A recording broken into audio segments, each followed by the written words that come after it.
আপনার রক্তচাপ 140/90। আপনি কি জানেন এই 140/90 কথাটার মানে কি?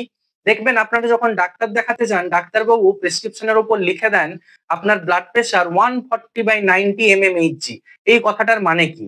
এখন আমাদের এই ব্লাড প্রেশারকে আমরা দুটো ভাগে ভাগ করি। একটাকে বলা হয় সিস্টোলিক ব্লাড প্রেশার আর একটাকে বলা হয় diastolic blood pressure.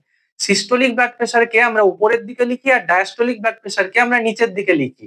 140/90 millimetre mercury blood pressure কথাটার অর্থ হলো আপনার systolic blood pressure 140 millimetre mercury আর diastolic blood pressure 90 millimetre mercury.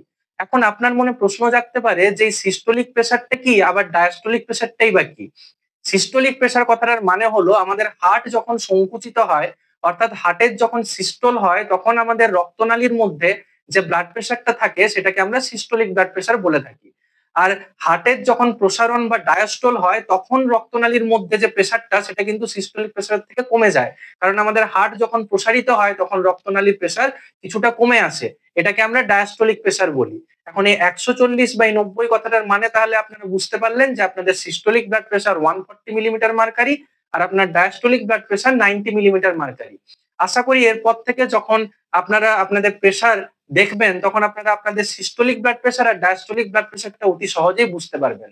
এখন প্রশ্ন হলো আমি কেন এই 140/90 এই উদাহরণটাকেই বেছে নিলাম?